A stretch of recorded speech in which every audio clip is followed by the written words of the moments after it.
Thank y'all for being here. It's the Wilmington Chamber's 149th annual meeting. Today I feel like I've been to about 148 of those, and I'm so glad that you can join us today for a wonderful Friday afternoon. What a great way to start a weekend. We are so blessed in Wilmington to have the great business community that you are. The Chamber is nothing without its members. You provide hard work. You provide not only your time, but your financial resources. And I'm happy to say that right now the Chamber is healthier, stronger, more effective than it ever has been. So thank you very much. You really do have my thanks, and I'm giving you a hand. So thank you.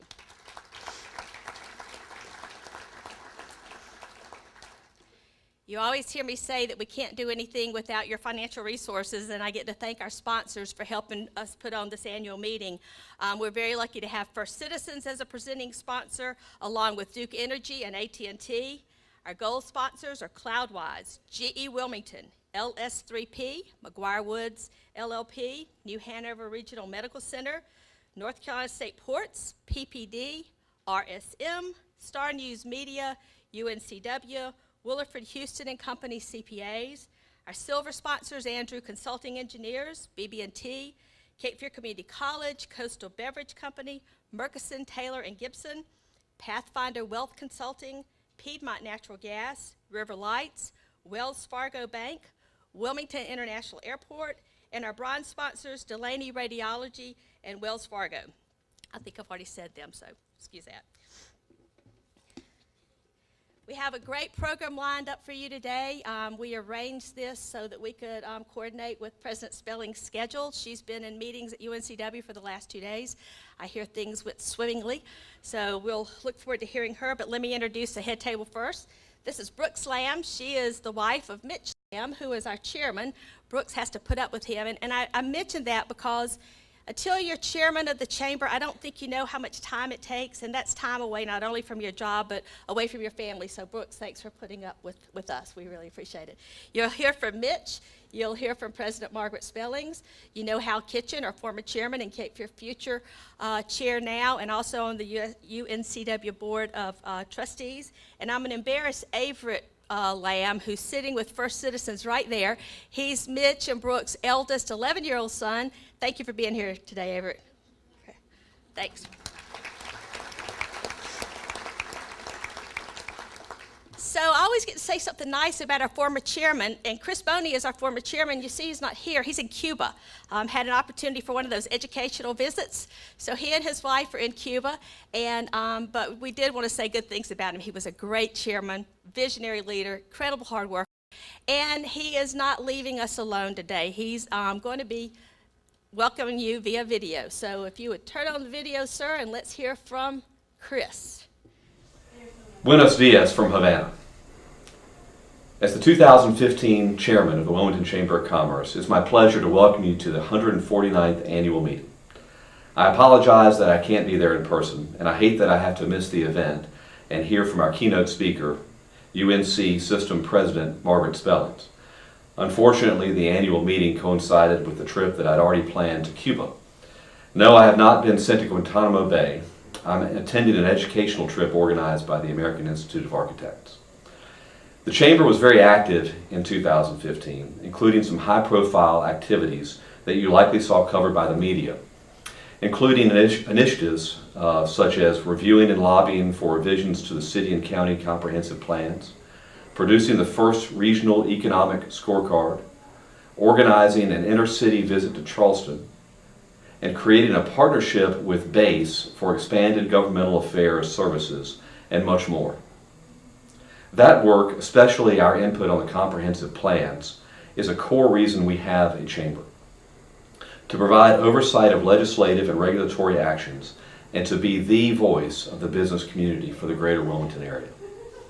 I'm proud of the Chamber's leadership team for becoming so involved in lobbying for revisions to these plans that will shape our community for decades to come. Having that type of input and influence is the reason I got involved in the Chamber many years ago. And I'm pleased to say that since I have joined the Board of Directors, the Chamber has become even more actively involved in those types of issues, standing up for the business community's interests and making positive impacts on multiple areas of economic development throughout the region. 2016 Chairman Mitch Lamb will go into more detail on the Chamber's program of work. Thanks to all of you for your continued support of the Chamber and our mission. Together, we are building a better, more productive, and more prosperous community. On a personal note, I want to thank my wife and family for allowing me the time to serve as your chairman over the past year. It was one of the most rewarding experiences of my career, and I am grateful to all of you for allowing me to serve. It's my pleasure at this time to introduce our 2016 chairman, Mitch Lamb.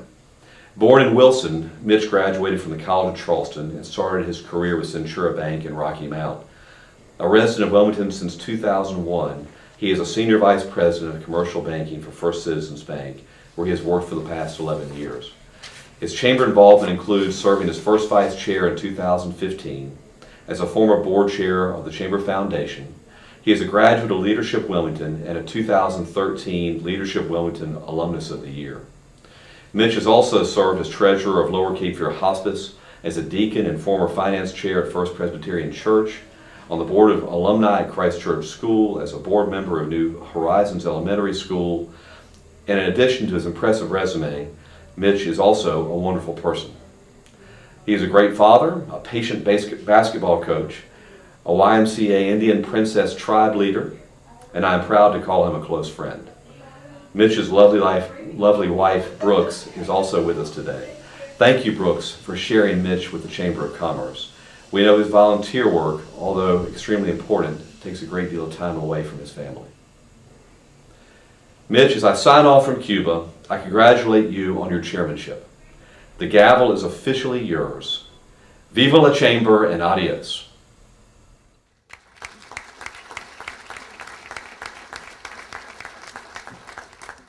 And on behalf of Chris, I give Mitch his gavel. Thank you, Connie.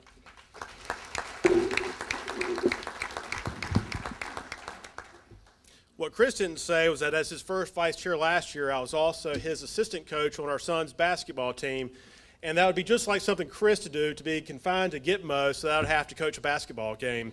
But I really do appreciate Chris's leadership last year. In his absence, I think I'm going to appoint him as the lifetime fundraising chair for the chamber in his absence. So when you see Chris around the community, please thank him for his leadership last year. It was extremely important. Last year at the annual meeting, we spoke about the Renaissance occurring in Wilmington. Part of that transformation has taken place in the block surrounding this building. At this time last year, the Cape Fear Community College Fine Arts Center, the largest performance venue east of Raleigh, was still under construction. It is now open and has hosted acts like Liza Minnelli, Lily Tomlin, and Jewel. Traveling Broadway shows like The Lion King have performed at the center, elevating the level of entertainment in our region by attracting performers that we were never able to before. In February, a groundbreaking was held on the long-awaited Wilmington Convention Center Hotel and Embassy Suites that'll be right outside these doors.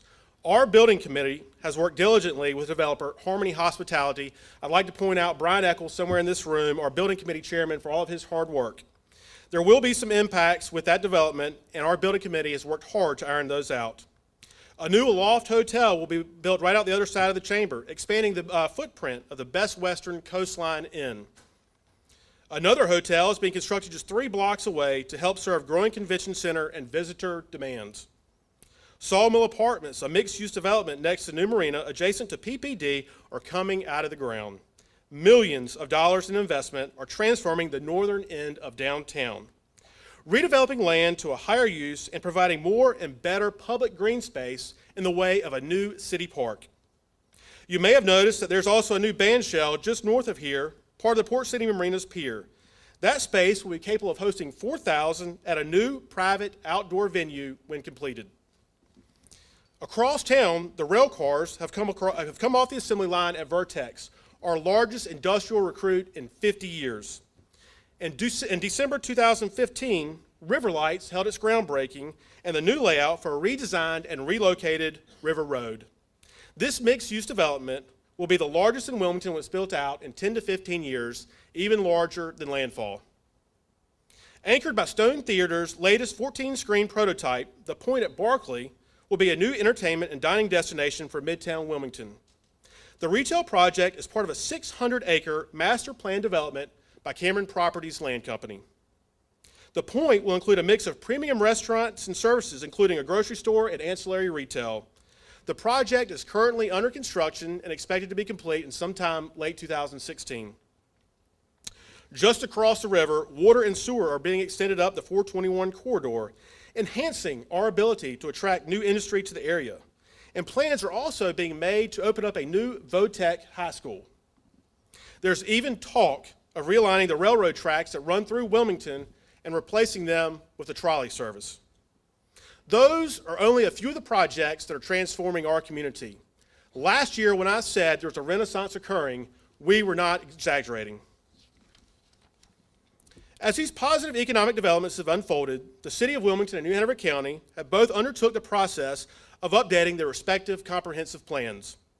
These two separate documents will guide the next several decades of decisions on land use, growth, economic development, recreation, and public space. Both will also be the backbone for new development ordinances in both the city and the county. For 2 years, Chamber leadership reviewed and considered the implications of the proposed changes in the new documents. We held work sessions of the proposed changes in the new documents. We also met with stakeholders and city and county staff to offer our feedback, and we were very appreciative to both the city and the county for listening to our feedback. City Council approved their plan in March, and county staff have made some changes based off some of the suggestions that our chamber leadership has made. The county's plan is undergoing discussion by the planning board, and we encourage you to review it and offer your opinions. We believe parts of the county comprehensive plan are still troublesome from an economic development perspective. Currently, the plan includes new aquifer and exceptional resource maps intended to be educational, but will only serve to likely frustrate and deter future investment.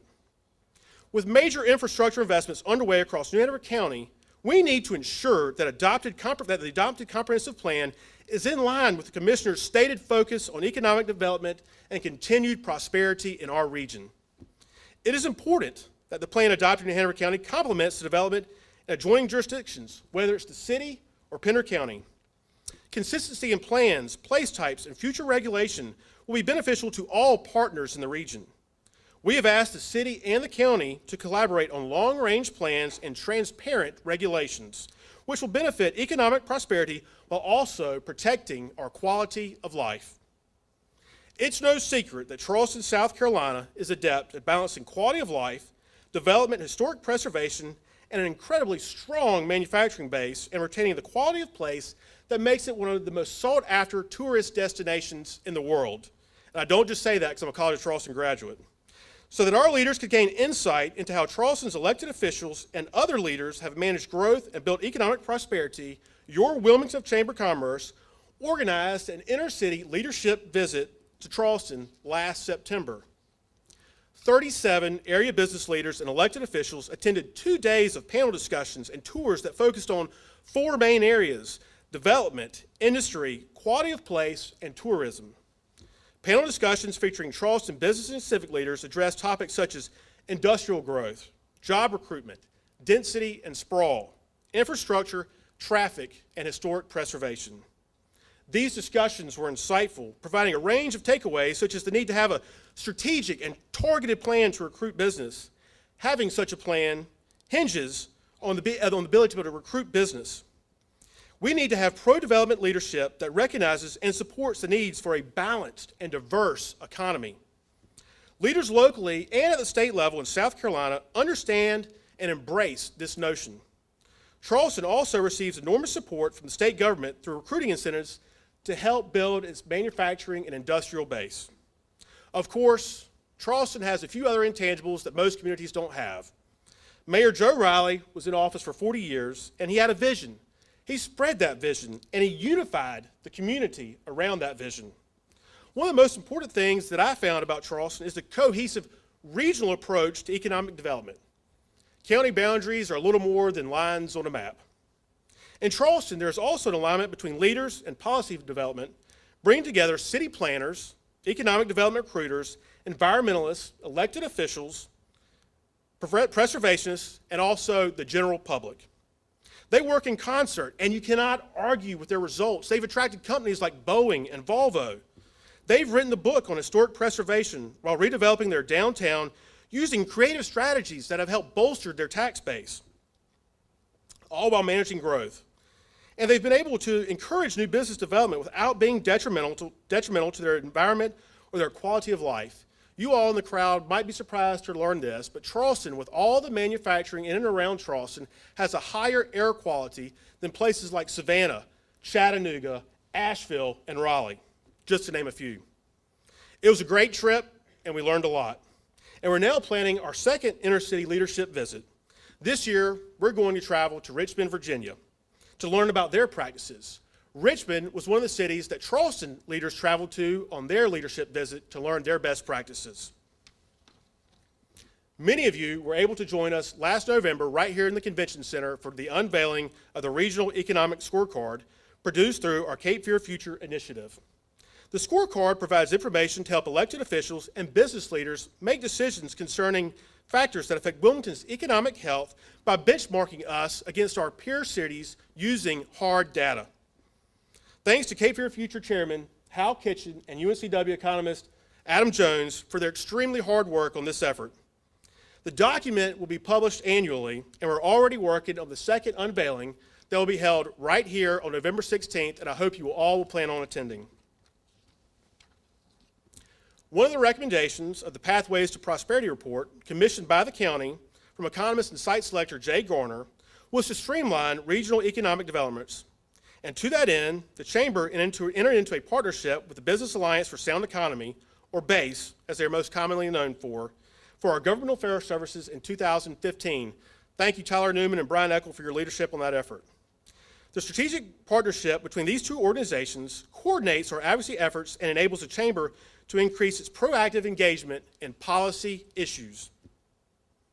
As we all know, providing science, technology, engineering, and math, or STEM education, has become increasingly important to the workforce. The Chamber's flagship initiative, Cape Fear Future, continued its support of the Project Lead the Way program that we started at Trask Middle School. It introduces students to engineering, robotics, computer modeling, and energy. Cape Fear Future has now funded Project Lead the Way for 3 years running. It allowed the original 6th grade class to continue their studies to the 7th and 8th grade. The program has been so well received that we expanded it, or the school system expanded it to DC Virgo, and the Henry County Schools is also considering spreading it to all the middle schools in our community. The Chamber Foundation's Leadership Wilmington program graduated a class of 34 in 2015 and organized Work on Wilmington with over 1,000 volunteer participants.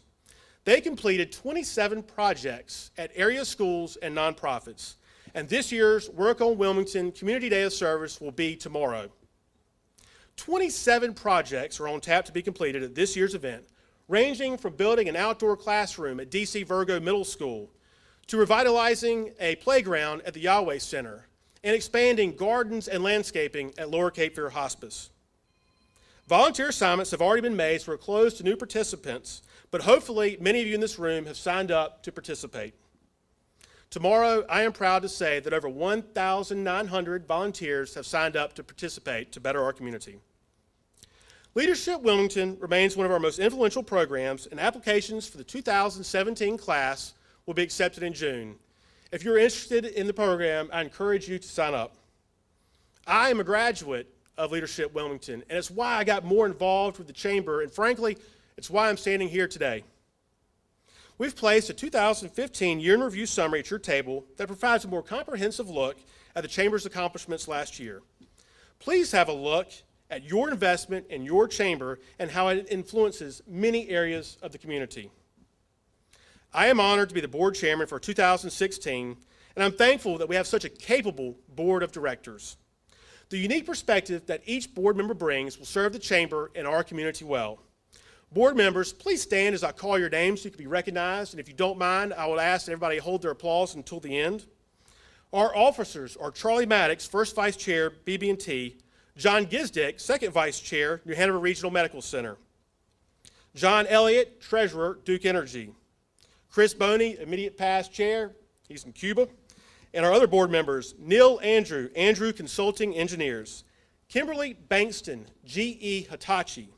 Bruce Cameron IV, Cameron Management. Tom Fetzer, Fetzer Strategic Partners. Michelle Holbrook, Corning. Jim Hunley, Thomas Construction Group. Frank Jones, Suburban Extended Stay of Wilmington, representing the Tourism Development Authority.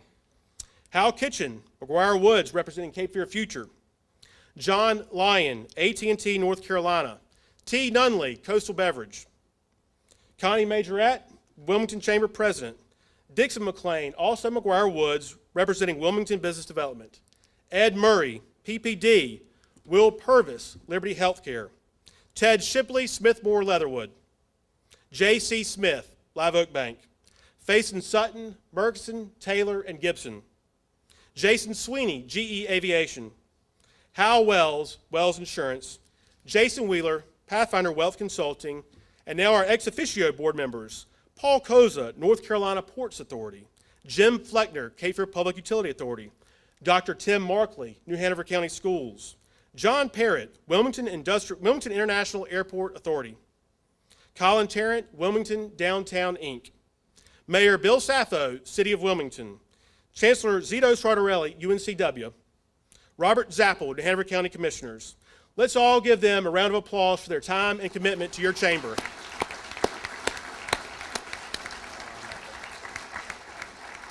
And Brian Eckel. I'd already mentioned you twice. Thank you, Hal. The Chamber has a small staff, so forging partnerships with our member businesses make us stronger. The Ambassador Program utilizes volunteers to do this, and we have a committee of 18 area business folks this year. Ambassadors visit all Chamber members throughout the course of the year, deliver a survey and information about Chamber initiatives, and update member contact information. Ambassadors also attend ribbon cuttings and Chamber events, helping with registration, such as events like today. For the ambassadors that are here today, I'm going to call on your name and ask that you be recognized. And again, I'd like to hold the applause till the end. Blaine Daniel, Pods Moving and Storage. Ashlyn DeHart, Holiday Inn Resort, Wrightsville Beach. Andrew Harmon, Little Guy Movers. Zach Henson, PNC Bank. Aaron Jernigan, Edward Jones Investments. Elena Masters, Wells Fargo. Alexandra Lissick, Allstate. Lisa McCall, Corin McPeak, Soundbank. Jordan Mebin, Aladdin Travel. Sherry Porter, Seacoast Staffing. Ryan Raybould, Bank of America. Lisa Robinette, Restcare, New Hanover Workforce Center. Elisa Rolls, Keller Williams. Terry Spicer, Mass Mutual. And David Usher, CMIT Solutions of Wilmington. Thank you for all of those that have represented your chamber well. And last, but certainly not least, the most important folks in our chamber is our staff. And I'm sure I can't ask them to stand because they're probably running around making sure this event is pulled off without a hitch. But I would like to thank Connie Majorette and her staff for running a lean and mean chamber and for all that you do for our business community. We could not do this without you. Thank you.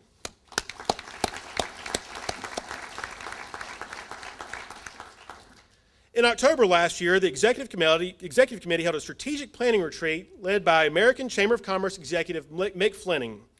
We identified 4 focus areas from those discussions, including, number 1, fully utilizing our economic scorecard to guide public policy and economic developments in our region.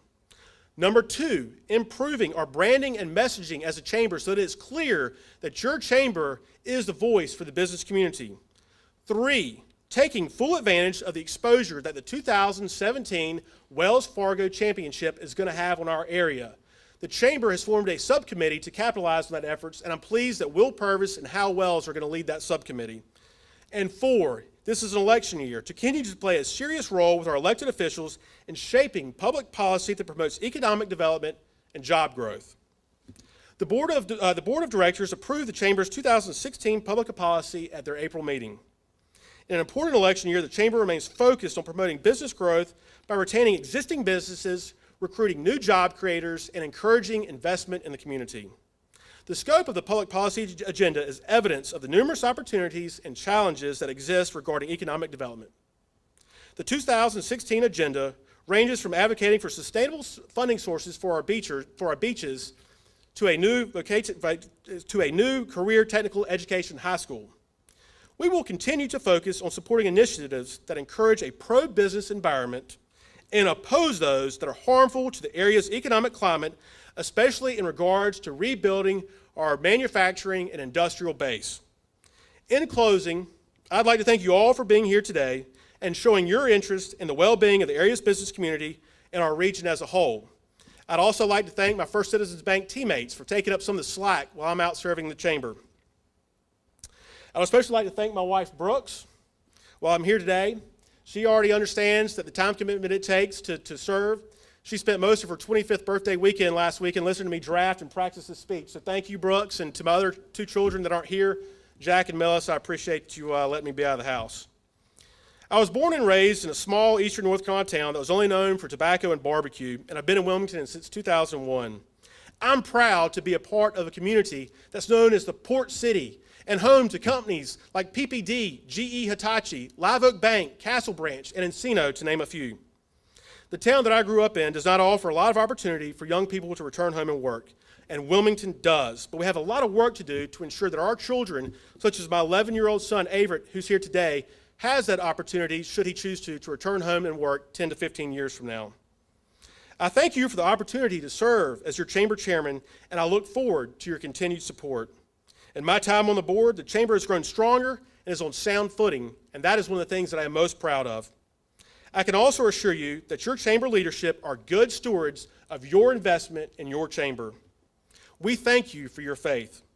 We will continue to update you throughout the year on the progress and our initiatives, and when needed, we're going to ask for your feedback and your support. It's now my pleasure to introduce a member of the UNCW Board of Trustees, Hal Kitchen, who will introduce our guest speaker, President Margaret Spellings. Thank you, Hal.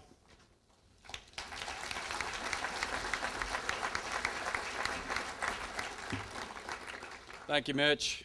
Good afternoon, everybody. When they first asked us to take our seats, I took a look around at the room, and I could tell that there was going to be a great crowd here this afternoon. And honestly, it was a pleasant surprise. After all, it's Friday afternoon on a spring day, beautiful outside, and we're in Wilmington.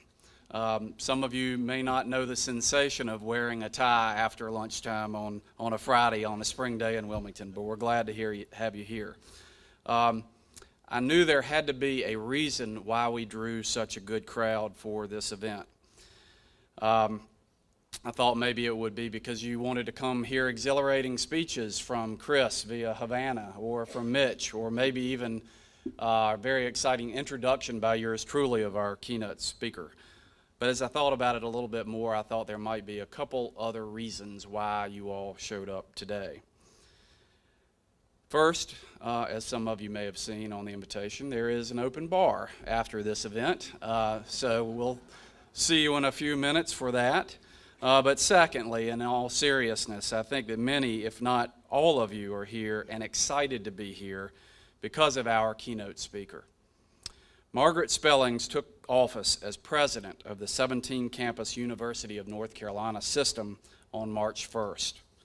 Nationally known as an education thought leader and a public policy expert, President Spellings most recently served as president of the George W. Bush Presidential Center in Dallas, Texas, where she planned, managed, and implemented programs on economic growth, education reform, global health, and special initiatives focused on women and military service.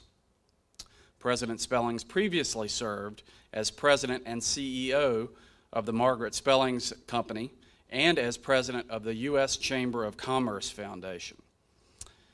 President Spellings also brings to our state's university system extensive experience at the highest levels of the United States government. From 2005 to 2009, she served as Secretary of the U.S. Department of Education, overseeing the creation of the Spellings Commission Report on Higher Education, which recommended a national strategy to guide colleges and universities in preparing students for the 21st century workforce, and by implementing No Child Left Behind, a national bipartisan initiative to provide greater accountability for the education of some 50 million U.S. public school students. Prior to that, from 2001 to 2005, she served as the Chief Domestic Policy Advisor for President George W. Bush. It is my great honor and privilege, therefore, to introduce and welcome to Wilmington our keynote speaker, Margaret Spellings, the new president of the University of North Carolina System.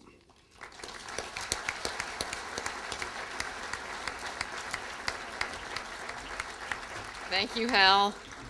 Good afternoon, everybody. I know I stand between you and an open bar on a Friday afternoon, a beautiful one at that, here in Wilmington. It is my 53rd day on the job, I'm told, and this is my second trip to Wilmington, which probably sounds just about right to you all. And I'm planning to come back 5 or 6 times this summer just to make sure that I'm very thorough in my understanding of this community. I want to thank you, Hal, for the warm introduction. Thank you, Mitch, for your leadership of this organization. Thank you, Brooks, for being here. Thank you, Connie, Major Rep, for herding all these cats. That seems like a full-time job. And thank you, Mayor, for being here this afternoon as well. This is a business organization, as you all know, and I always say that business is part of the solution, not part of the problem. I'm not sure everybody sees it like that, but we cannot and will not build prosperous communities and a civic democracy without an active and engaged business community. And I thank you all for your stewardship of this organization and of this community, and for your partnership with us in the University of North Carolina. You are obviously both a beneficiary and a benefactor of higher education in this state, and we welcome your support and your insight. You are truly our partners. North Carolina, as you are well aware, and one of the things that drew me to this state, has long been known for its visionary and unique approach to the proliferation of higher education in this state. It is truly a distinguisher in our country. And this region in particular has been a part of that visionary and long-standing approach and investment when it comes to education. It was business leaders like you who in 1947 took it upon themselves to levy a tax so that you could establish a new higher education institution in this community, and it was a wise investment then and continues to this day. It has and will bring prosperity to this region, and something that is always worth investing in. It took courage and spirit of service. It took a vision for a better tomorrow, and it has made a huge difference. I want to recognize some of the people who are in this work with me. My friend, your Chancellor, Zito Sartorelli, who is, I was here last for his installation, a terrific community event, and I want to recognize also the Board of Governors members and Rayford Trask, who served on the search committee. They are wise people who had the good judgment to do that. Hannah Gage, Bob Rippey, and Rayford, thank you all for being here.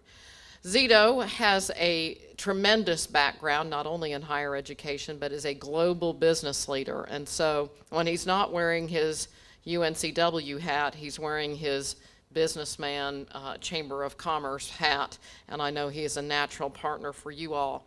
He understands the university's role in the economic growth and vibrancy of this region and its potential to reach even higher. As you may have heard or read, I know you probably have heard about the protesters around. Maybe we'll get into some of that in our question and answer. But I am on a mission to see every single part of this state and this system in this school year. And so between now and mid-May, I will get everywhere. I feel like Johnny Cash. I've been everywhere, man. And this is number 13, lucky number 13. And it's been a tremendously inspiring experience to meet the people of this state. I've seen the beauty of the East and the West, and it was terrific to get a little chance to get a flavor of this community and the visionary work of Chris Boney and his team. I've heard remarkable stories of the transformation that you all have undergone. That pride really was evident in the passage of the Connect NC bond that the taxpayers of this state rock solidly endorsed, with a 66% passage of those bonds, a commitment to this institution in our state that is really unparalleled. But in light of that, we know also that North Carolinians and all Americans are really anxious about the future of our country and the future of this state. We're seeing a lot of that play out in our political debates. People are worried about the future. They're skeptical about the value of what we in higher education do, about the value proposition, about the affordability of it or lack of. And it is our responsibility at the university to meet these challenges and answer those questions. I, like you, have heard from many students who are not only worried about the cost of education, but their parents who are worried about the uncertainty of our economic future, employers like you who are concerned about the readiness and fitness of these young people for your businesses, and policymakers and community leaders who want to make sure they're getting a lot for their money and a way to embrace economic vibrancy. The good news, of course, is that we are on the case and more citizens are seeking affordable, relevant, convenient, and lifelong education in our institutions. The worrisome news, though, is that we have seen a widening achievement gap that threatens our global competitiveness. We in North Carolina, I believe, are at a tipping point. To meet the needs of our citizens, we must go beyond just educating those first-time, full-time students who go straight from high school into our higher education systems. In our global knowledge economy, the person, the state that wins the race will be those who are most effective at educating our first generation, our poor, and our minority students. But UNC Wilmington is ahead in many ways. You've recognized these trends and are addressing them. 17% of UNCW undergraduates are over 25 years old. Many of them have a military background that's higher than the system average. Across the state, 30% of UNC students transfer or attend part-time. In Wilmington, that's well above the average. You all understand those partway home students are the key to high value in this region. Colleges and universities are adapting and transforming to meet the demands of a different kind of job market with multiple careers across a lifetime and new technologies that are transforming the way we work and the skills that individuals need. This community is already preparing students for this new economy with the creation of a technology-focused high school, and UNC Wilmington has growing programs in fields like marine science and filmmaking and all that is so relevant to this region. We also know that we are facing changing demographics in our state as well as across the country. Nearly a quarter of our state's population is under 18 years old. Let that sink in for a second when we think about how we're going to need to invest in our K-12 and higher education system. It's good news in the sense that we are a growing and vibrant economy.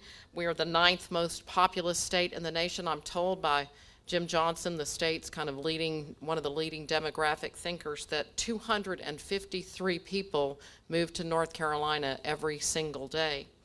But that growth has been uneven. Many of our rural counties, including some served in this region, are getting older and losing population.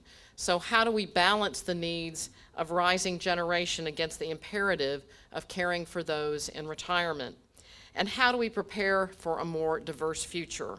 More than 20% of our citizens speak a language other than English, highlighting the challenge of integrating newcomers into the American fabric.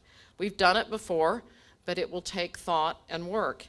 In the past decade, North Carolina's Hispanic population has grown by more than 180,000 people, along with a 20,000 person expansion of Asian Americans. Higher education has an incredibly important role to play to address these changes and challenges, just as we have a role to play in helping your enterprises grow and thrive. And of course, those two things are very much related.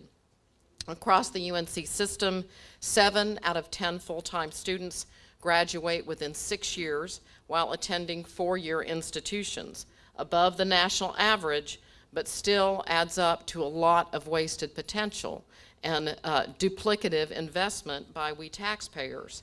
The numbers are more worrisome when we break down the demographic impact, with a quarter of our low-income students finishing in 4 years and 55% finishing in 6 years. Think about all that waste of time and money.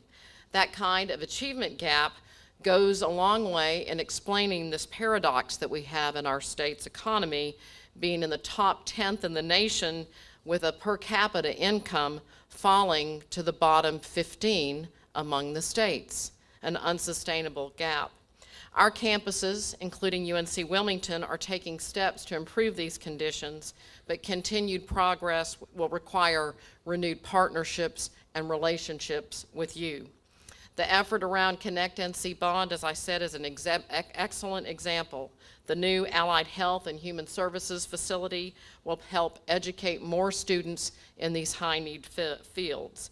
We heard encouraging news from Governor McCrory earlier today about his call to enhance compensation for our staff and faculty in these systems as well. Competitive pay for our public servants is one of the top priorities of the Board of Governors and mine when the legislative session convenes next week. I have met, as I did today, on every campus with members of the staff and faculty here, and I can assure you, and you know this because they're your neighbors and friends, that they are highly capable, highly competent, and fully committed to the mission of this institution. And we cannot run excellent institutions without excellent people. We're also going to push for new investments in technology and data analytics so that we can herald the value proposition that we bring to this state and help close the achievement gap and make sure all students are successful. I'm also hopeful that we'll lift the private fundraising cap, which will allow us to cultivate greater support, greater private sector support for the university. And you all can feel free to continue to express your support from your wallets as well. But we want and need more than that from you. We need your advice. We need your experience. We need you to host and welcome students as coworkers and mentors so that they can gain the real-world experience they'll so need in their futures. I want you to call on our faculty for research partnerships and opportunities to expand intellectual heft. We need to take advantage of the state-of-the-art facilities that are in your neighborhood and in your backyard. And I know those are things that are already a key part of this community. I'll not want you to hold us all accountable for the results that we have, first and foremost with broadened opportunity and greater student success. Almost 7 decades ago, community leaders like you worked hand in hand with academia to create this institution in this region that has distinguished it from many other parts of this community. Their vision benefits not only all of you, but this entire state, and we owe them a debt of gratitude.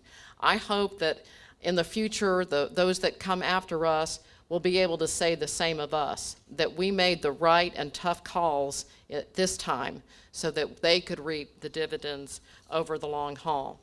Thank you. I'm glad to answer any questions that you might have for a few minutes, and I know, again, that I stand between you and an open bar, so I'll be quick. Thank you all.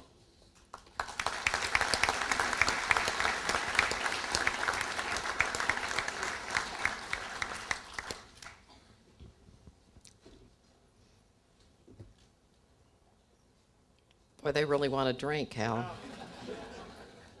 Oh, you could do better than that.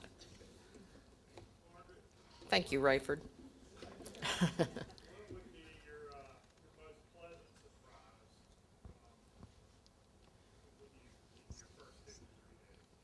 Well, as you might expect, the students are just tremendous. They're so, including yours, I just had a visit with about 25 students at UNCW, extremely well-spoken, competent, confident, capable. The undergraduate experience here at UNCW to do research and to engage with top-notch faculty and to extend that into the workforce is so inspiring.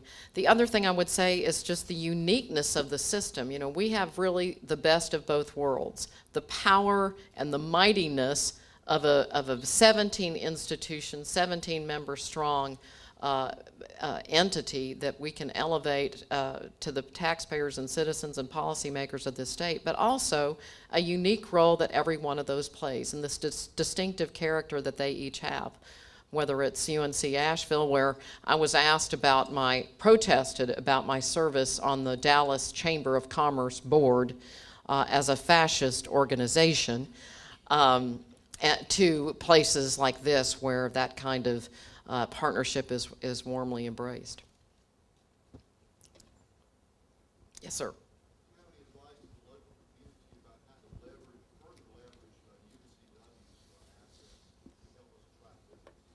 Well, I think the first thing we can do, and Zito is at work on this, is to capture what the economic impact that we are having. Yes, in terms of educating individuals and the lifetime differentials that really implies, but also the kind of intellectual property that comes out of this institution, the kind of healthcare enhancement that it means. Just we need to add it all together, elevate it, and tell our story in ways that are more compelling.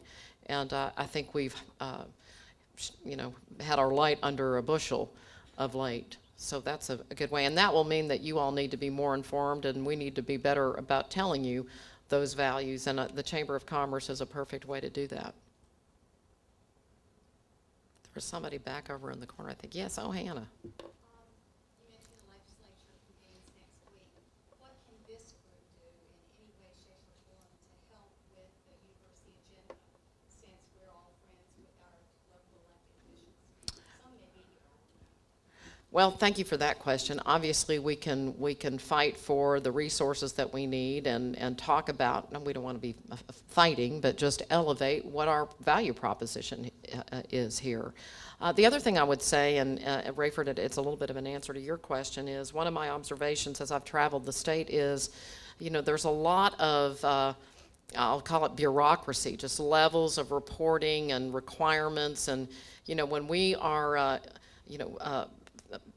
not unleashing the potential of these institutions because of our kind of command and control attitude, it really hurts. And so I hope that they'll have confidence in Zito and his colleagues around the state, and in me and the team at General Administration, and you and your fellow members of the Board of Governors, that we've got this. We're competent, we know what we're doing, and we plan to bring and we are bringing great value to the state. But to not, sit in Raleigh or Chapel Hill and prescribe every single thing that we might or might not do. That sounds like something that you and the business community would probably resonate with, and I know you probably feel the same way about your enterprises. All right, I guess it's cocktail time, Mitch. Thank you very much. Thank you, President.